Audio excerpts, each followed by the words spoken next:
你是我盼望，如晨曦的光，指引我的道路有力量。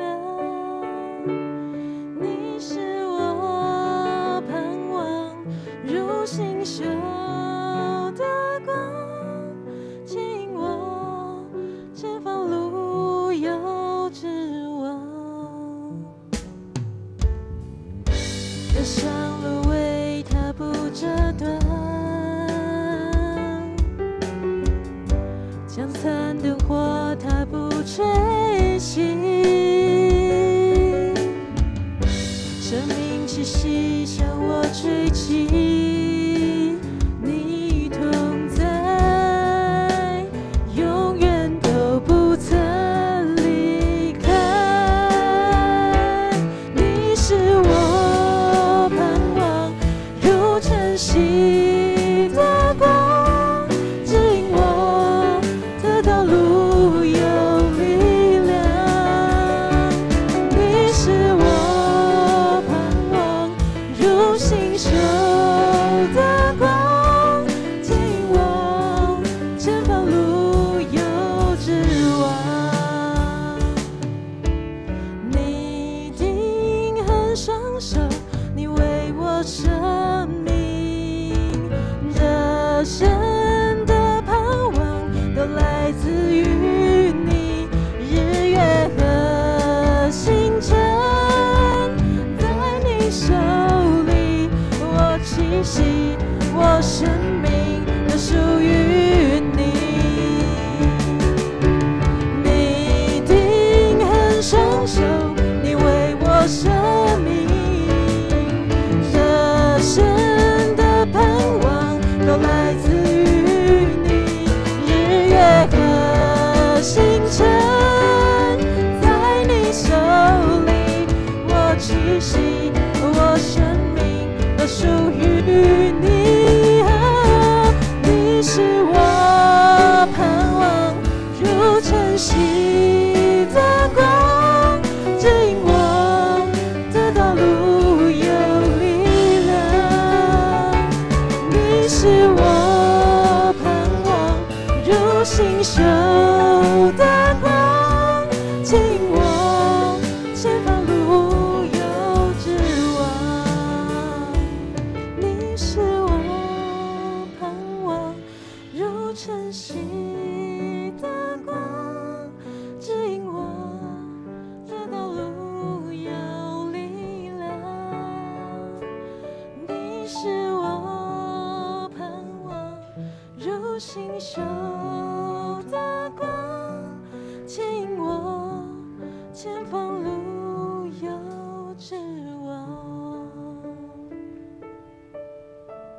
亲爱的父上帝啊，我们的主，我们感谢赞美你，你让我们能够同心合力的来服侍你，是你给我们的恩典。也谢谢你让我们在服侍当中可以先经历你，也求你继续在这样的服侍当中的圣灵陪伴恩膏我们，让我们每一个在服侍岗位上的同仁，让我们在今天当中充满主你的荣光，让我们在敬拜里面也一样经历到主你的丰盛恩典。谢谢你恩待我们，让我们同心合力的一起服侍，让我们在今天当中也经历到你的荣耀。我们把以下时间仰望这里所中，我们将祷告也是奉靠耶稣名求，阿门。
各位弟兄姐妹平安，让我们一起起立来敬拜赞美神。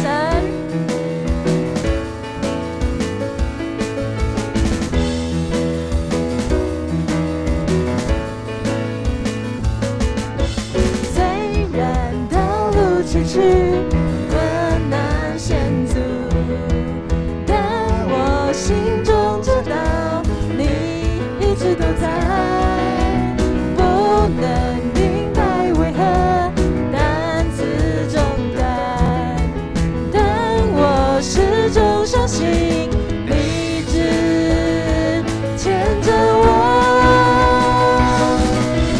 大山为我挪开，大海涌入出来，我要大声宣告，耶稣，你一直都在。你手上的钉痕彰显十架的爱，我要大声宣告，耶稣，你一直都在。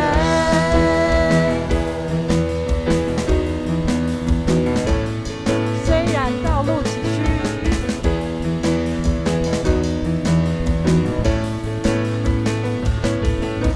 虽然道路崎岖，困难险阻，但我心中知道你一直都在，不能明白为何担子重担，但我始终相信你一直牵着我。大山为我挪开，大海涌入出来，我要大声宣告，耶稣，你一直都在。你手上的钉痕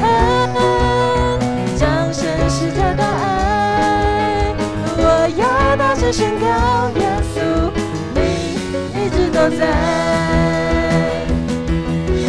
大山为我挪开，大海又流出来，我要大声宣告，耶稣，你一直都在。你手上的钉痕彰显世界的爱，我要大声宣告，耶稣，你一直都在。我要大声宣告，耶稣，你一直都在。哈利路亚。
是我的丰盛，我的宝座，我的医治。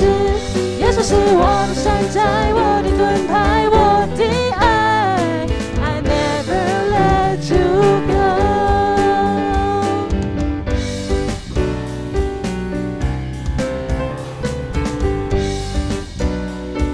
你的话给了我勇气，你的话给了我勇气，你的灵声吹起，你把血洗净我生命，是你，是你，是你。耶稣是我的喜乐，我的满足，我的诗歌。耶稣是我的丰盛，我的宝座，我的医治。耶稣是我的山寨，我的盾牌，我的爱。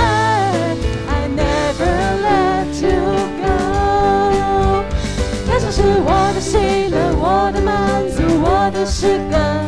耶稣是我的丰盛，我的宝座，我的医治。耶稣是我的山寨，我的盾牌，我的爱。I never let you go. I never let you go.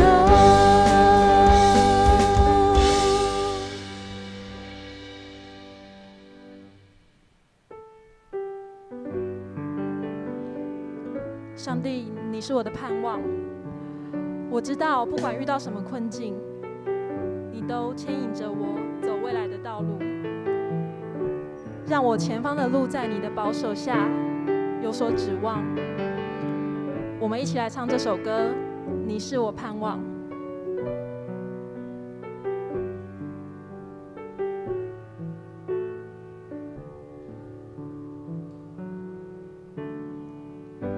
越上路为他不折断，将残灯火他不吹熄，生命气息向我吹起，你同在，永远都不曾离开。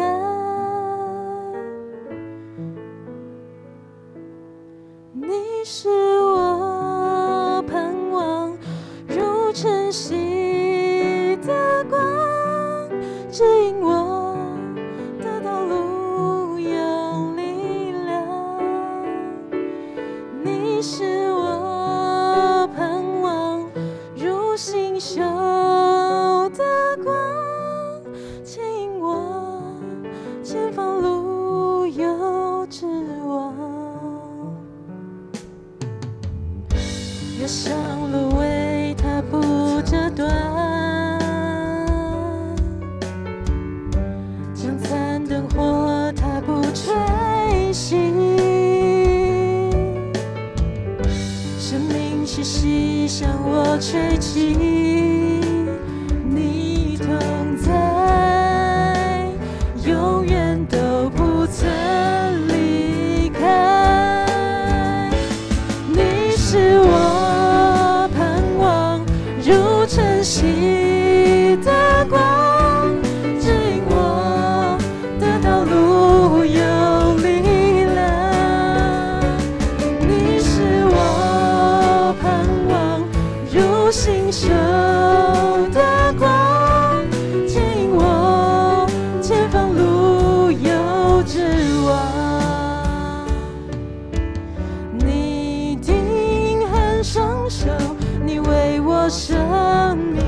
气息，我生命都属于你。你定恒双手，你为我生命得胜的盼望，都来自于你。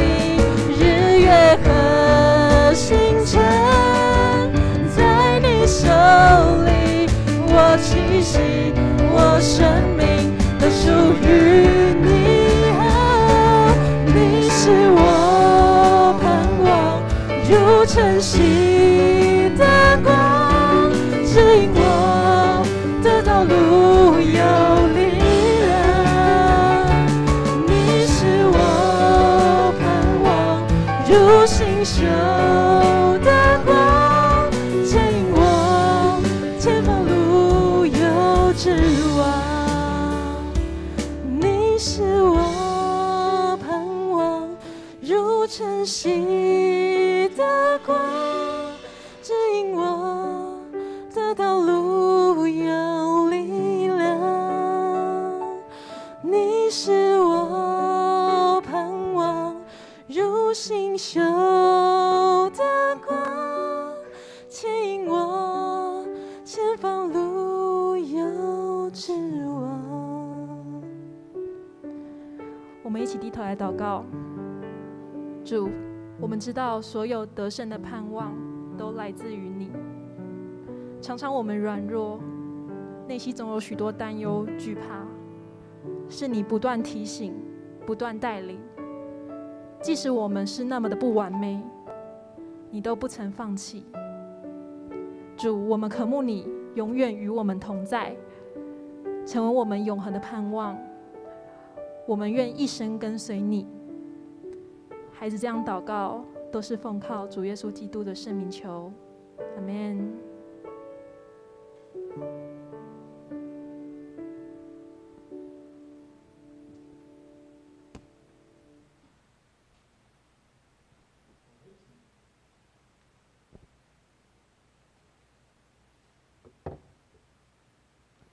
我们一起用使徒信心来做信仰告白，一起。我信上帝，全能的父，创造天地的主。我信我主耶稣基督，上帝独生的子，因圣灵感孕，由童贞女玛利亚所生，在本丢比拉多任内受难，被钉于十字架，受死埋葬，降在阴间。第三天从死人中复活，升天，坐在全能的父上帝的右边。将来必从那里降临，审判活人死人。我信圣灵，我信圣而公之教会，我信圣徒相通，我信罪得赦免，我信身体复活，我信永生。阿们。请坐。奉献，请当值的同工。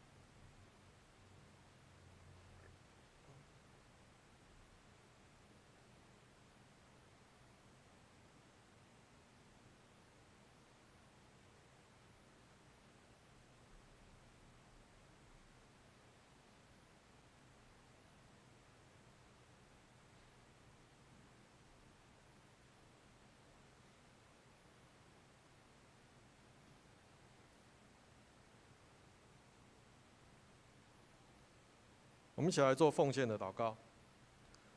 慈爱的天父上帝，我们满心感谢你。无论我们身在何处，是在礼拜堂做礼拜，或是在家中线上礼拜，你都与我们同在。因为空间与时间不能使我们与你的爱隔绝，或近或远，唯有主你将我们的心连结在一起，同心合意，同感一灵。今天也是我们的福音主日，盼望主透过郭雅胜传道的口来见证主在他身上的奇妙作为，让更多人愿意归信于主。我们奉献一些金钱作为圣工使用，求主悦纳。最后，让我们一起用主所教导的主祷文同声祷告说：我们在天上的父，愿人都尊你的名为圣。愿你的国降临，愿你的旨意行在地上，如同行在天上。我们日用的饮食，今日赐给我们，免我们的债，如同我们免了人的债，不叫我们遇见试探，救我们脱离凶恶。因为国度、权柄、荣耀，全是你的，直到永远。阿们。好，报告，我们一起来看周报。教会消息，第一点，本主日是福音主日，感谢马街医院院牧郭雅胜传道师分享生命见证。愿所有在苦难中挣扎的人们都能在基督里昂首向前，活出属天的光彩。今天郭传道的家人，爸爸妈妈跟太太都有来到我们当中，麻烦请站起来一下。好，我们谢谢他们。也愿主看顾保守他们的福音的过程。第二点，7月2号到7月3号举办长职同工退休会，由2位牧师率领全体长职及团契会长辅导前往圣经学院进行2天1夜的进修活动。下主日调整为合堂礼拜，由陈泽南牧师主理，廖敬勋长老司会。所以请大家注意，下礼拜是合堂礼拜，只有1堂礼拜。第4点，2022第5月份的教会财务报表已经公布，请自行参阅。第5点，第3季季表已经排出，随周报放在各团契群组，聚会内容将依疫情滚动式调整。也请大家踊跃出席因为现在青少年团契已经恢复实体聚会，然后请大家踊跃出席。奉献明细如果有错误的，请向会计或是干事更正。好，来念圣经。圣经记载在马太福音12章20节。我来念：压伤的芦苇它不折断，将残的灯火它不吹灭。讲到，我们请郭雅胜传道。今天要讲的题目是轮转手的奇妙旅程。建成教会的弟兄姐妹，大家平安。很开心可以来到建成教会来分享。我是一节牧师的台省的学弟，然后其实在一节牧师的身上学习到很多，他对福音的热情，对人的拥抱，特别是对信仰的坚定，这是我在他身上所学习到的。那也很开心，他可以邀请我，然后这位牧师邀请我来到建成教会跟大家来分享。那我今天要分享的是轮转手奇妙的里程。这奇妙的里程是上帝的恩典祝福，在我这边生命当中，让我可以跟大家来分享。那刚刚大家都有念过这个经文，这个经文过去对我还不是这么认识上帝的时候，这个经文就是经文，这个经文就是文字而已。但是当我真实的经历到上帝的时候，我才真正知道说，原来这个经文当中是带着有生命的力量。那压伤的芦苇，这个芦苇其实在犹太人来说，它是一个最平凡的一个东西，因为他们用芦苇来做一个笛子，而当笛子发不出声音的时候，他们就直接折断丢弃。然后他们用麻染上油当这个麻没有办法发出亮光的时候，他们也就随手丢弃，用另外一个来取代。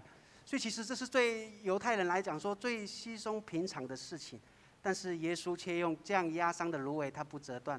将残的火把它不吹灭，连这样看似最简单、最轻易随手可得的东西，对上帝来讲都是如此的宝贵。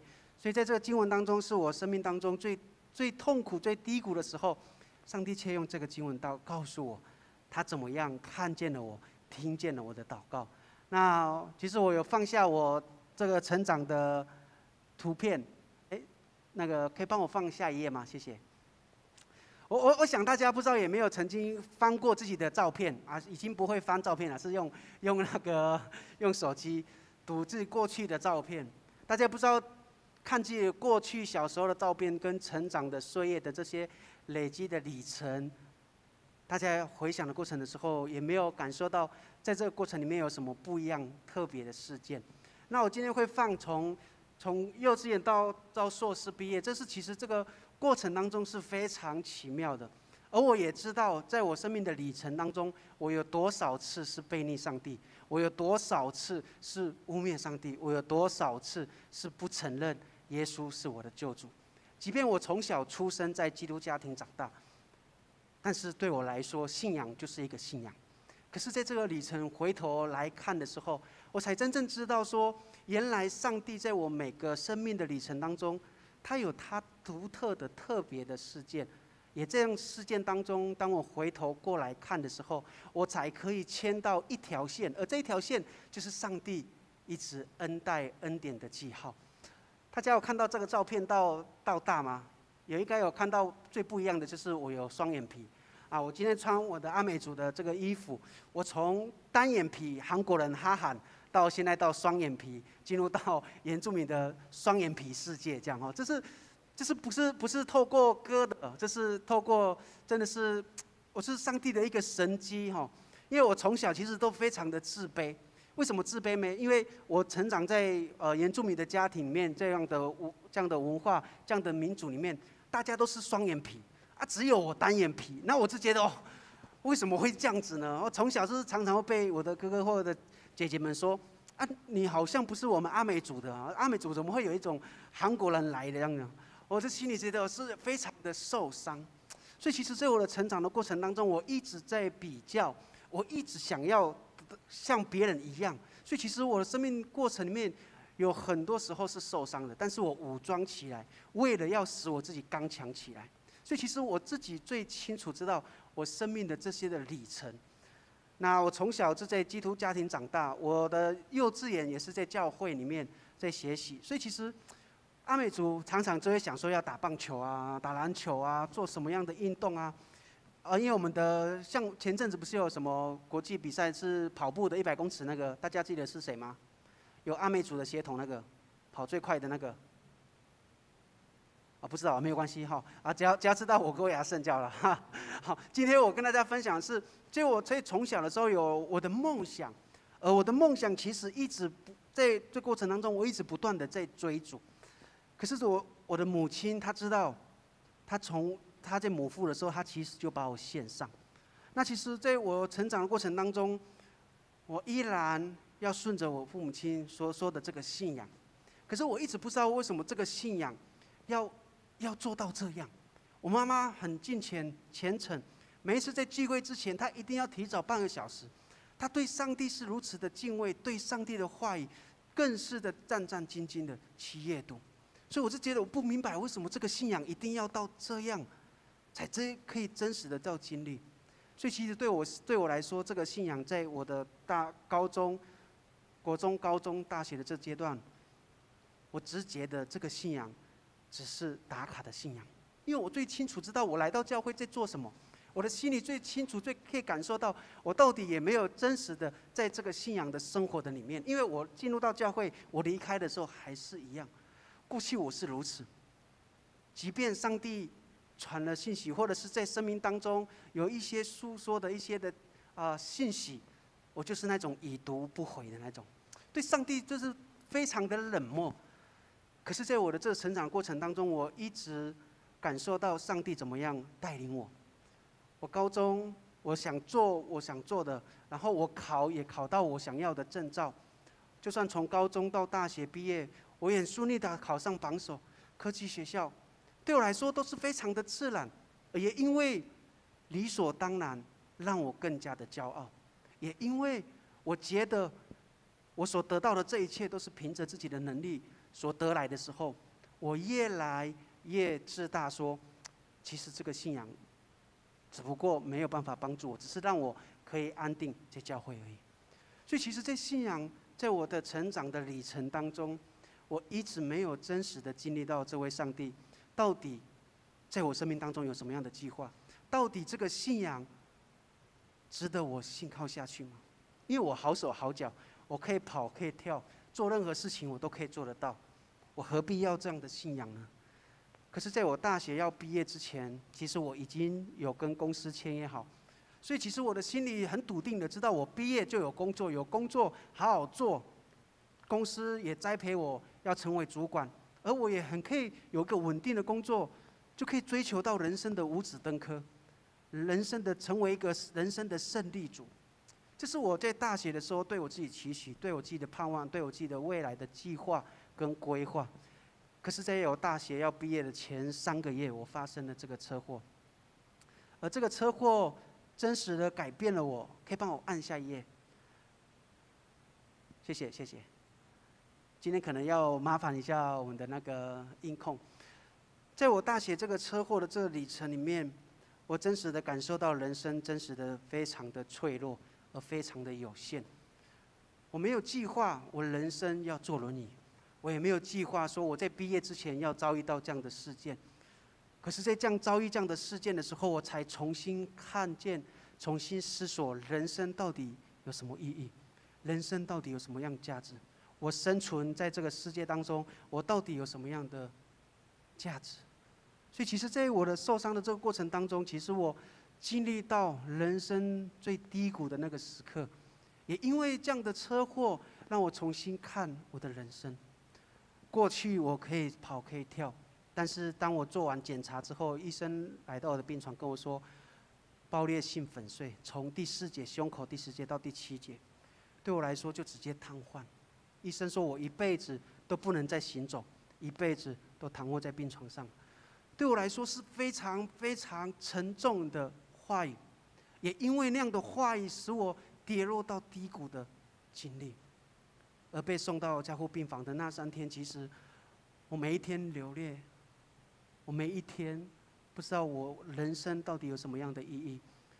我本来人生很美好，已经有工作、有梦想、有计划，但是因为这个车祸，下半身瘫痪，一辈子躺卧在病床上，等着护士帮我来翻身。当下我的心情，不知道用什么样的言语来形容。甚至我有时候跟神说：“主，为什么还要这样子让我活着，活得这么痛苦，活得这么没有尊严？要别人帮我翻身，别人帮我处理大小号，这是非常痛苦的一件事情。可是我跟上帝在那个时期，我遇见了上帝，上帝对我说了那些话，也在那个祷告当中，上帝开始进入到我的生命里面。帮我按下一页。我的祷告是说：主帮助我，让我定睛不是在我的难处苦难当中，让我心里不是想着说为什么是我，为什么是这个时刻，为什么是我要毕业展翅高飞的时候发生了这样的车祸。我说主，我渴望你的医治，但我更渴望你保守我的心智，因为我的心智每一次、每一个时刻、每一分每一秒都在负面的话语当中。我说，在这样的幽谷当中，主，求你赐给我一个平安、平静的心。而因为这样的祷告，在第3天，我看到了经文当中，在墙壁上面，压伤的芦苇它不折断，将残的灯火它不吹灭。也因为这2个经文，当时我完全不知道，但是我内心非常清楚地感受到那个平静安稳的力量。我不再担心我未来到底要怎么活，我也不再担心说之后我的生命还能够活出什么样的精彩。我只知道在那个时刻当中，上帝找到了我，上帝拥抱了我。我第一次感受到这个信仰的真实，我第一次感受到上帝是信实的，是真实的，是永活的。他知道我的感受，他知道我最痛苦的时候，他用这个方式来对我说话，他用这个方式来告诉我，不要害怕，我不会丢弃你。也因为这样子，开始在复健的过程当中，其实复健不是这么的容易，复健也不是这么的简单。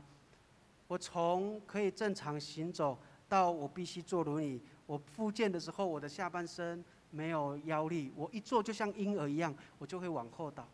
所以其实这个过程当中，我的心路历程是非常非常的煎熬，因为每一次跌倒倒下来，或许只是一个倒下来，但是内心里面的那种挫折感，内心里面的那种无助感，内心里面的那一种难过，没有人能够真的明白。可是上帝每一次在我复健的时候，他总是用他的方式向我显明。我知道每个人的痛都不一样，但是每一种痛，它都能够使一个人再一次离开上帝，但是上帝让我找到那个内在的力量，就是他自己的话语，使我在痛苦当中，我仍然可以平静下来。所以每一次在复健的时候，我每一次在复健所花出来的那种心力，常常每一次复健完到病房，我是非常的精疲力尽。因为对我来说，已经花了多大的力气，可是对一般人来讲，只是很简单的复健，就是坐在复健的床，然后从左边把那个杯子拿到头上，然后放到右边，就这样的动作非常简单。可是对我来说，我做的是非常的辛苦，因为我要维持我身体的稳定平衡，不让我自己倒下来。所以每一天、每一天、每一个月、半年、一年，复健了，在这将近2年的时间，每一次都做这样的动作，每一次都要受到挫折的那一种煎熬。可是，在这样的苦难当中，我重新了解自己是谁，我重新了解自己说，原来过去我一直以为的自然的做到的这些动作，其实都是上帝的祝福。我切觉得这是理所当然的。也因为在这样的痛苦里面，我才真实的感受到我内在里面有很多的负面的情绪，有很多的愤怒。也因为在每一次的挫败失败当中，我才真正理清知道说，我不能没有这位上帝。所以我每一次回到病房的时候，我总是会打开圣经，然后祷告。我跟神说：主，帮助我，不让我抱怨，帮助我，让我知道你没有丢弃我。即便我每一次复健都是失败的，都是痛苦的，都是挫折的，但是让我晓得，这一切事件不是因为你错待我，而是你一直在陪伴着我，让我感受到我没有孤单的面对我的人生，而是让我学习在苦难当中，我可以天天的来赞美你。现在，所以刚刚的敬拜团在敬拜的时候，我觉得非常享受，在那样的每一则诗歌、每一句话语里面，我觉得能敬拜神，真的是上帝给我们的恩典；能敬拜神，真是上帝给我们的祝福。也因为在那样的复健的过程当中，我经历到说，上帝怎么样陪伴我。每一次在我没有办法复健的时候，他就给我他的力量，让我知道说，上帝是我的避难所，是我的力量，是我在患难中随时的帮助。或许有复健过的人会可以体会，或者脚有受伤的人，或者行动不便的，或者是你曾经脚扭到，走路就不像过去那样的方式的时候，会觉得有很大的这种的痛苦。但是其实在这个痛苦的当中，其实我们可以品尝到很多很多我们过去顺遂时没有办法体会到的事件。而这样的事件，我们可以重新看见上帝怎么样来帮助我们。我很感谢我的家人没有因为这样的事件而放弃我。很多的人，很多的伤友，很可惜的是，因为我们受伤之后，我们有我们的情绪；我们受伤之后，我们常常会用我们的愤怒，或者是我们的那种挫折，来去回应我们身边的人对我们的爱。我可以理解，因为我也曾经用这样的方式去对待我的母亲，但我的母亲从来没有用她的接收到的情绪来反映在我的身上。我记得我有一次我在病房的时候，我不知道我那一天怎么了，我的母亲就把她的饭准备到我的病床上面的架子，我就随手直接攀下去，打翻了所有的一切饭。对我来说，我很直接的愤怒我的情绪。可是我的母亲却在那个时刻一句话都没有说，就清洗这些东西，然后重新购买一个新的晚餐给我。在那一天、那个时刻、那个晚上，我们一句话都没有说。我知道我自己很多的亏欠，我也知道我错了，但是我没有办法开口说，母亲，抱歉，对不起。我用我的情绪、我的不舒服，反映说这一切都是理所当然。你要承受这一切。也在那一个晚上，其实我很痛苦，我跟神说：主，我错了。也在隔天早上，我的妈妈再一次准备早餐，我就鼓起勇气说：妈，对不起。我的妈妈说：没有关系。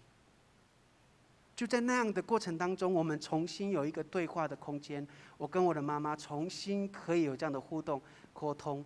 也因为这样的沟通，上帝在这个当中，让我跟我妈妈将过去所有一切，过去我对她不满的，或者她用她的方式来对待我的，我们就在那个时刻重新和好了。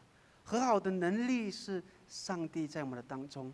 而如今也因为这样的受伤，我跟我的家人关系更加的紧密。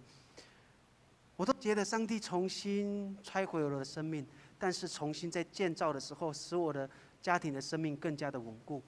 过去其实我不太喜欢回家，我觉得我终于可以在大学，从高中到大学的时候，可以脱离我母亲、父亲的手掌。我觉得我不想再像他们所说的要准时，要好好的在教会里面聚会。我不想做这样的，因为我觉得非常的痛苦。我觉得做这样的两面的人，我觉得很辛苦。也在那样的过程当中，我才真正知道，如果没有这样的经历，我跟妈妈没有重新可以沟通的机会，没办法再重新在上帝里面和好。也因为这样，让我们的家人的关系越来越凝聚。也因为这样的爱，我可以更感受到，如果不是上帝，我不会觉得说这样的爱是理所当然，这样的爱是出于上帝的祝福，我就会觉得这个是很自然的，我就会很轻视身边的人、家人对我的每一个慰问、每一个照顾、每一个动作。如今我每一次都很感恩上帝，让我可以再次享受家庭和乐的美好。圣经说，诗篇说，看那弟兄姐妹和睦的相处是何等的美，是何等的善。我如今可以在我的家庭当中也经历到，而我如今也可以在这样的过程当中经历到说，我怎么样可以接受人的爱，以及被爱、付出爱。那是因为上帝是爱。我以前不喜欢人家帮我，在我的脑海里面，人家协助我、帮我是弱者，所以我的脑海里面只是我要帮助别人，我才是有比较高一点的，被接受人家的帮助是比较低等的。在过去的想法里面，这样扭曲了我的思想，也因为这样的思想而扭曲了我成长的这样的生命。但是因为如此，我可以接受别人的爱，我很自然接受别人对我的爱，我也很自然回应说他感谢他们对我的爱。所以因为如今我经历到那个自由的爱是那样的特别，所以以至于我开始可以学习我怎么样付出。但其实生活不会一帆风顺，你碰到一些事件的时候，你其实还是会挫折，还是会痛苦，还是会也有一种内在里面的自怜自卑，甚至常常会对未来有很多的焦虑感，因为你不知道未来要做什么，甚至你会常常觉得说我好像没有用，因为我都一直在家里当米虫。事实上在那个过程当中，我才真正体会到原来妈宝也是算是一种幸福。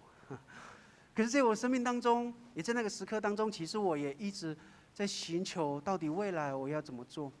常常也会自责，常常也会愤怒，常常会想说，如果那一天我没有骑摩托车出去走那一条路的时候，会不会就不会发生车祸？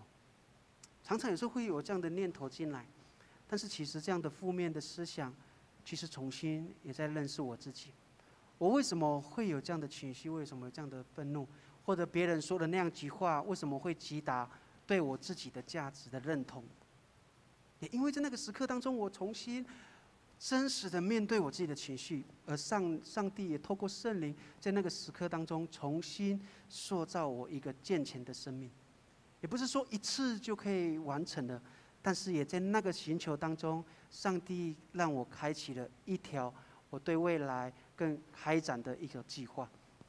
也在那个祷告当中，我跟神说：主，求你帮助我在苦难中一直与你相遇，让我在幽谷当中一直可以听见你的声音，在绝望的时候我仍然可以看见希望，即便在低谷幽谷当中，也赐给我一个更新能力的力量，好让我可以朝着你为我所预备的那个宝藏而去，经历到在你里面的丰盛，永远在你的怀里。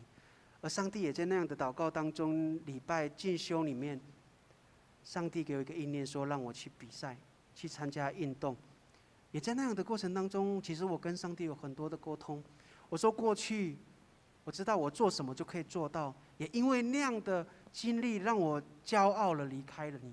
但是我说主，如果今天是你带领我运动的话，让我学习到在这个运动里面我要改变的事情，让我学习到在这个运动当中你所带领我的那样的启发。也因为带着这样的信念，我开始经历到上帝每一次的运动所带给我的信息跟启发，也扩张了我的生命，让我更加的可以承载更多的美好。我记得我在进宿轮椅的时候，像在学校我住在台东，然后台东有一个高中，我就在那边推轮椅。我很享受在操场上一个人的时候，因为在听 MP3 的时候，我可以听诗歌，可以听上帝的话语，我也可以在那个推的运动当中流汗复健，也可以有很享受的那种心灵里面跟神的那种连接。所以其实我有一阵子很感恩，是说原来还好我有信主，因为生命的美好在于及时信主，生命能够完整是在于能够适时的靠主。过去我一直以为我都想说我要很了解这个福音，很了解这个信仰这个圣经的时候，我才要开始相信这位上帝。但是其实当我们相信的时候，上帝就会在我们生命当中让我们看见他恩典的记号。也在这样的运动当中，我开始体会到，我虽遇到低谷，但是我却是祝福的。我的祝福是因为上帝与我同在。我过去我行动自如，我是自由的，但是我内在是被捆锁的，是被限制的。我内在没有办法活出自由的自己。我一直在比较当中，但是如今虽然我的肉体受限制，但是我的心里面是自由奔放的。我的生命不会因为别人说了一句话语而贬低了上帝赐给我的这个生命的价值。虽然遇到了很多的患难，却是上帝使我更加的坚强，更加的勇敢。那个勇敢不是出于我自己。虽然遇到很多的痛苦，我谁有神经痛、身体痛，每一次回去都会非常不舒服，但是我可以感受到上帝的恩典与我同在。也在这样的运动当中，上帝让我经历到了什么样的很多美好的事件。这是我在全国比赛的200公尺，我总共参加了100、200、400、800、1500。因为我想说练习就全部报啊，对很多人来说只要报1、2项就好啊，会全部报的都是那种不专精的所以我已经练习2年多，所以我就想说好，那我可以来比赛，所以这是我的200公尺。那我们总共是决赛，然后有6个人，然后我在中间的第4跑道，可以帮我放一下吗？谢谢。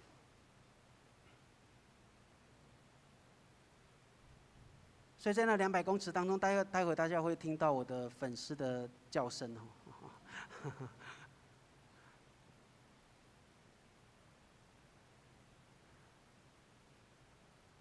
所以现在真的要好，我在中间。亚瑟加油！有听到吗？高8度。这个比赛一开始，其实我不是领先的。大家一看在弯道的时候，我其实还是输的。可是，在那个200公尺，想给大家看的意义是说，在这200公尺当中，我一直拼命的推，即便我已经看见我输了，但是最终我一直凭着那样的信念要推到底。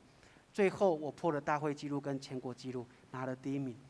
所以，其实这个过程当中，让我学习到说，一路生命的旅程要不断的继续向前，即便有时候会痛苦，停下来没有问题，但是最终要一直保持着，可以坚持下去，继续下去。因为其实生命所经历到的每一个挑战，上帝不是为了要击溃你，或者是要破坏你，而是为了透过这样的事件，更让我们坚固，可以来信靠他。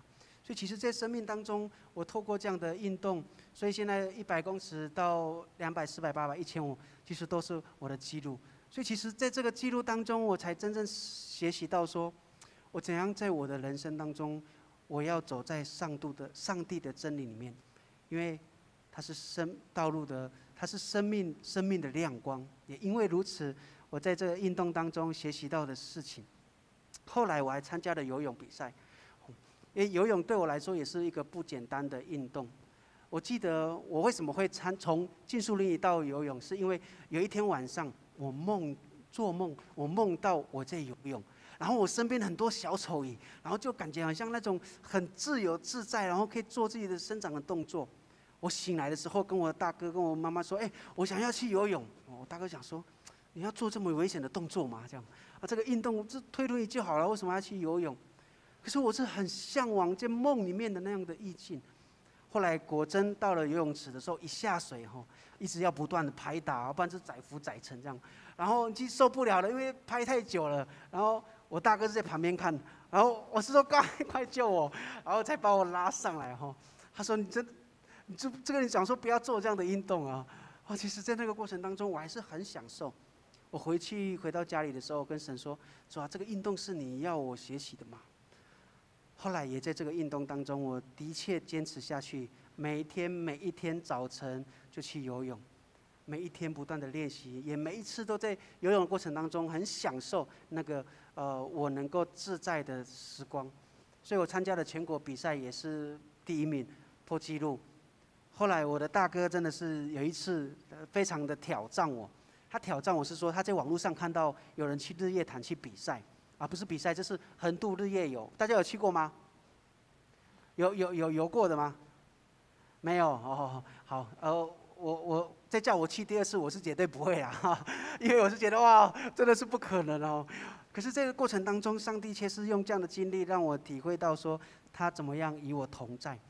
当时我们到日月潭的时候，将近清晨，差不多4点多5点多，我们就开始热身。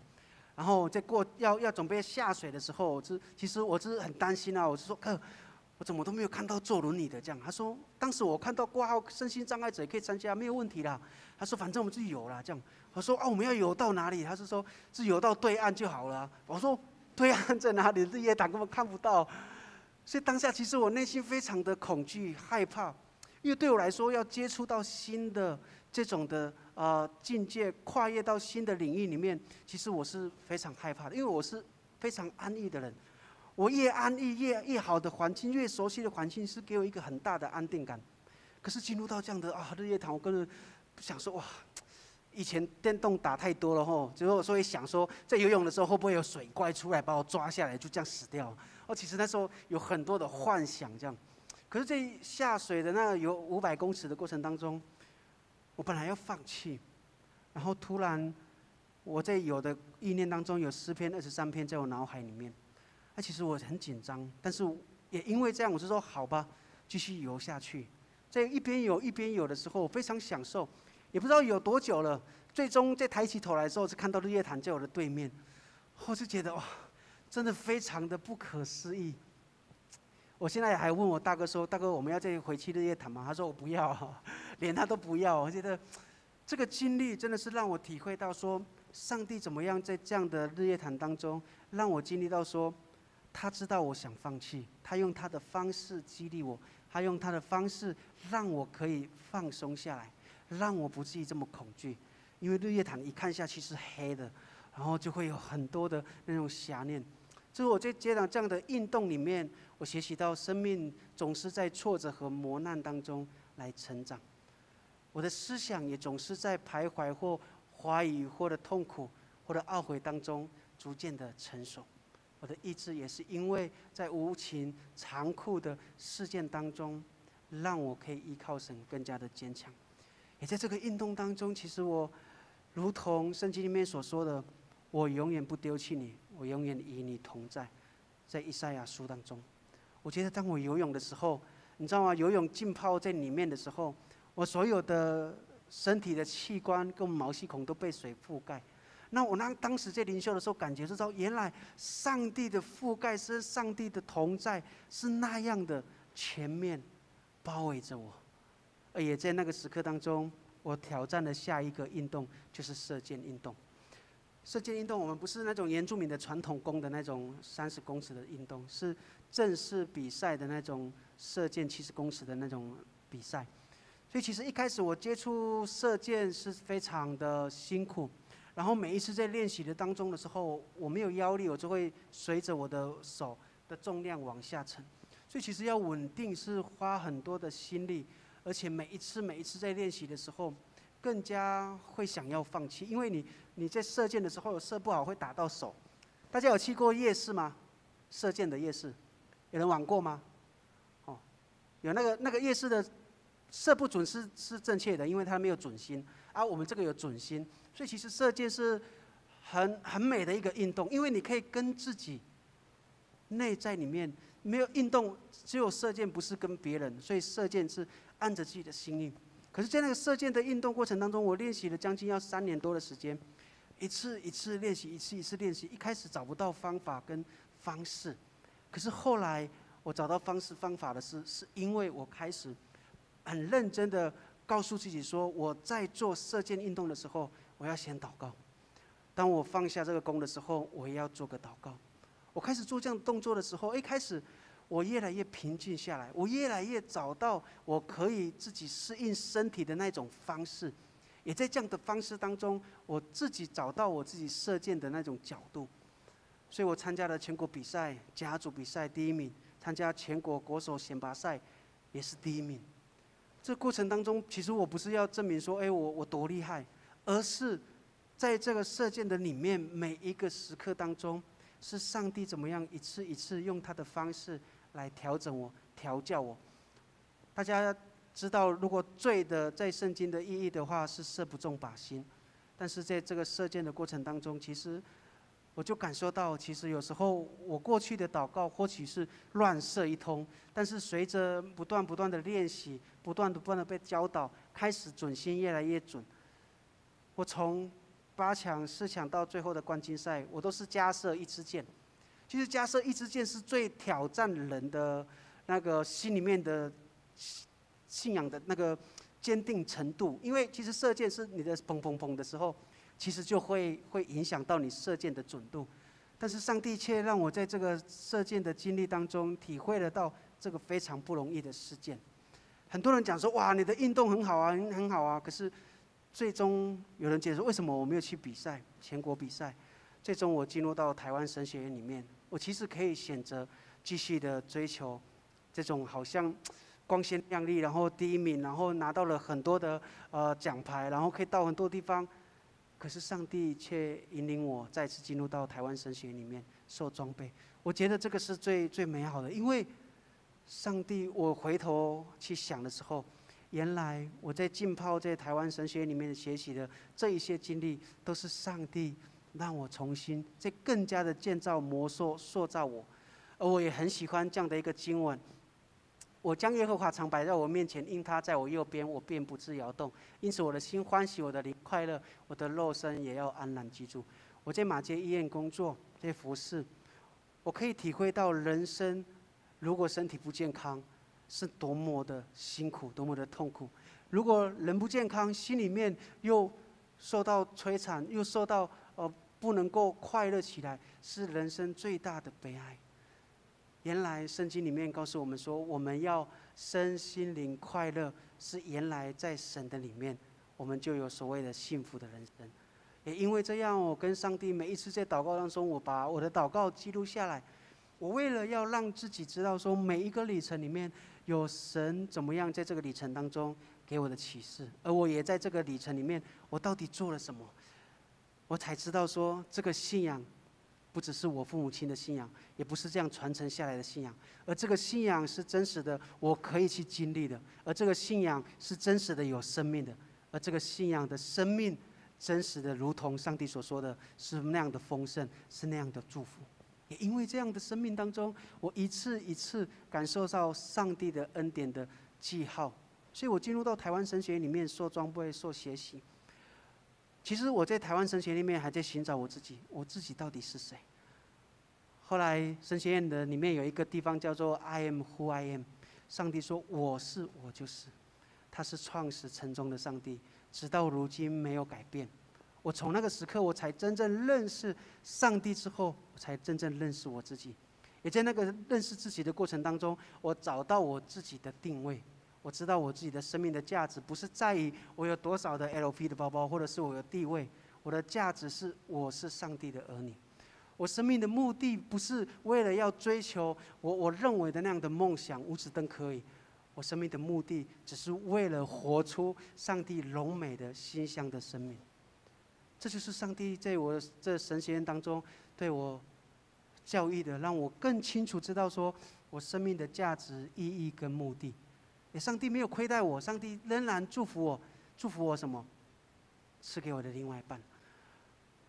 我曾经想说啊，做轮椅的到底我的父母亲他们会衰老，那我到底要怎么度过这样的人生？上帝为我预备了另外一半，而他不是135公分，而他真的是在我的眼里面他是巨人。他选择135公分的先生成为他人生的另外一个人生的伴侣，走人生的道路。我觉得不容易，我可以接受他。但是要一个正常直立人来接受一个瘫痪的人来说，真的是非常的不容易。我也感谢上帝，透过上帝的眼光，让我的太太看我，也不再只是残缺的，是有缺陷的，而看我是内在里面的健康。而我们结婚的那一天，有很多的亲朋好友，有很多的朋友，有很多的一些做轮椅的商友来祝福我。我觉得我真的是很蒙上帝的恩典。遭遇到这样的经历、这样的事件的时候，但是上帝从来没有放弃过我。我的太太不是阿美族的人，她是平地人，她是天龙国的人，我是中东出生的，中央山脉以东哈。所以其实这样的文化、这样的背景、这样的成长的经历都不一样。两个人要凑在一起，要相处在一个屋檐下面是非常困难的一件事情。有人会想说：“我到底怎么认识我的太太？不是在神学院里面。”是我在受伤的时候被送到台北的荣总跟振兴，而他们的教会就在旁边，而我就这样进入到他们的教会里面去做礼拜，之后这样认识9年多，进入到婚姻里面。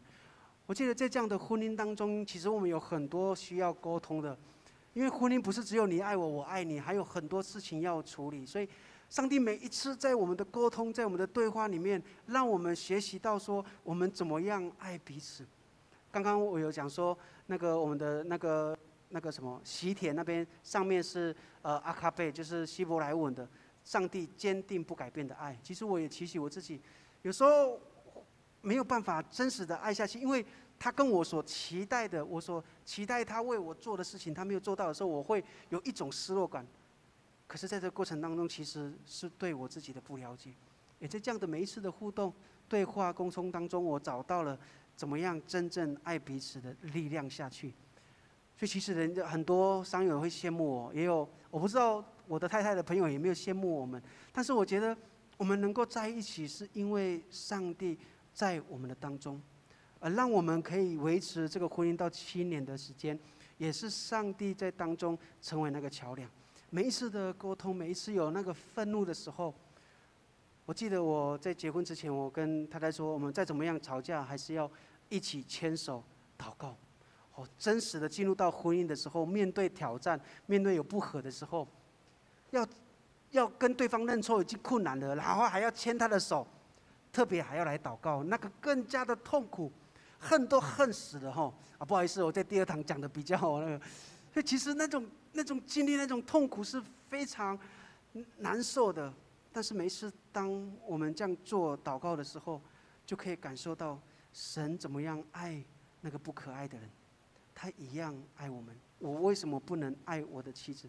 她不是别人，她是我的妻子。所以在那个过程当中，我们重新祷告的时候，又重新做这样的连接。我觉得婚姻里面如果没有上帝，我觉得我真的不知道我要怎么维持下去。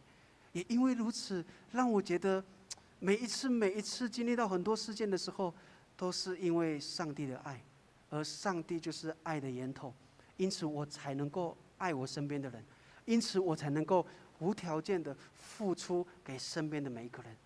这是上帝让我学习到的。而每一次我沮丧、难过、挫折、失败的时候，不顺利的时候，我常常会用我喜欢的经文来再次对我说。那我今天我想要送给大家，大家也可以一起来念，我们一起来念好不好？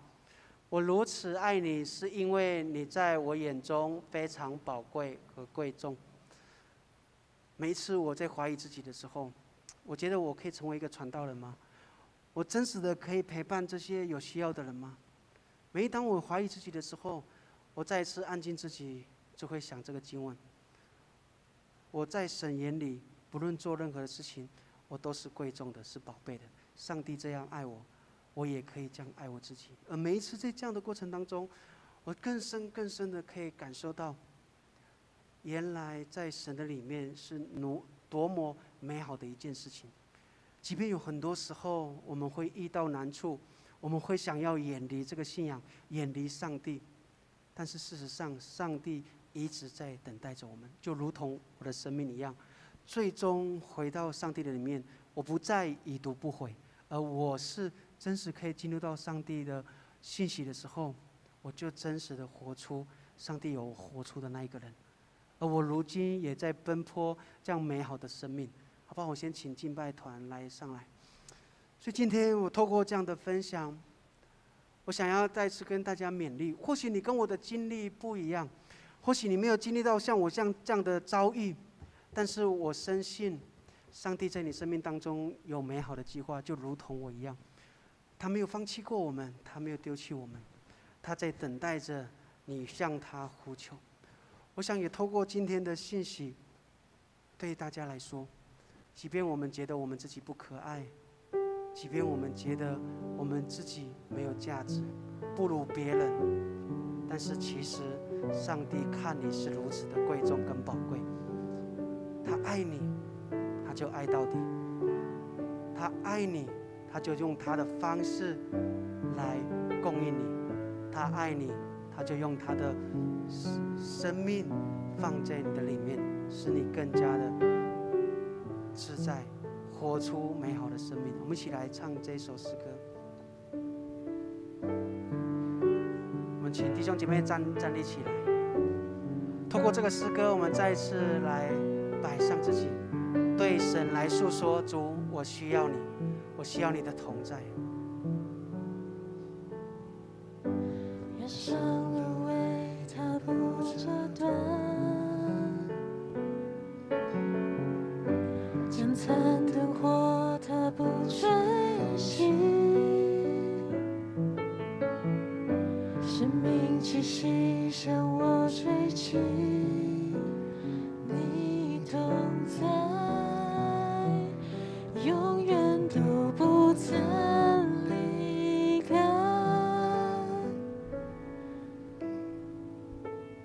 你是我盼望如晨曦的光，指引我的道路有力量。你是我盼望如星宿的光，指引我前方路有指望。从头来唱。人生路为他不折断，将残灯火他不吹熄，生命气息向我吹起，你同在，永远都不曾离开。你是我盼望如晨曦的光，指引我的道路有力量。你是我盼望如星宿的光，牵引我前方路有指望。你是我盼望如晨曦的光，指引我的道路有力量。你是我盼望如星宿的光，牵引我前方路有指望。在我祷告之前，我有一个感动。如果在座的弟兄姐妹，你仍然在寻索自己，在寻找自己的价值，或者甚至你怀疑过自己的人生的，好不好？在这个时刻里面，你将你的右手放在你的心上里面，我要来为你祷告。或许你觉得你的人生生命一塌糊涂的，你还在寻找你下一个阶段，或者也不知道未来道路的，我祈求你，期盼你将你的右手放在你的心上。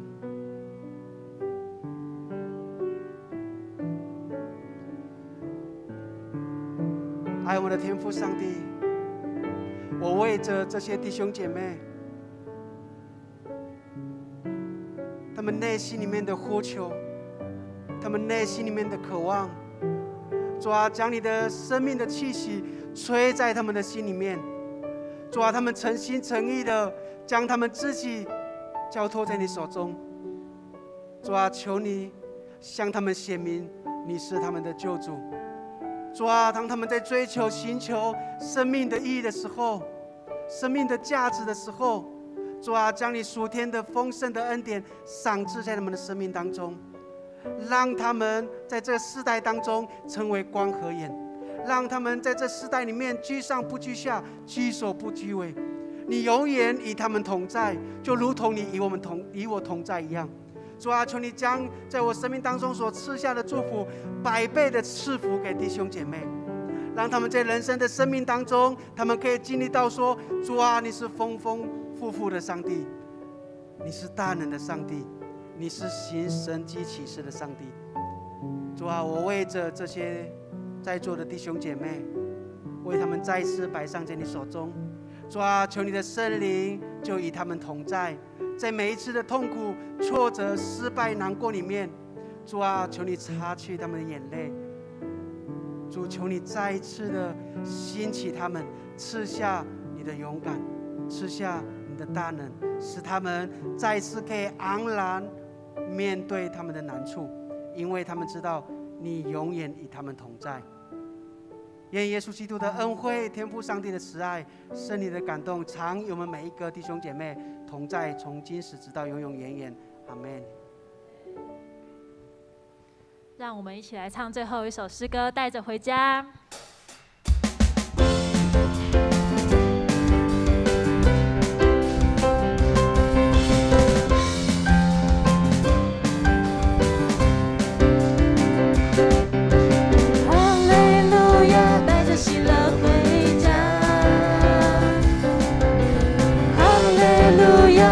平安回家，哈利路亚，带着恩典回家，耶稣永远与你同在呀，哈利路亚，带着喜乐回家，哈利路亚，带着平安回家。带着恩典回家，你是我最爱天父爸爸。哈利路亚，哈利路亚，哈利路亚，哈利路亚，哈利路亚，哈利路亚。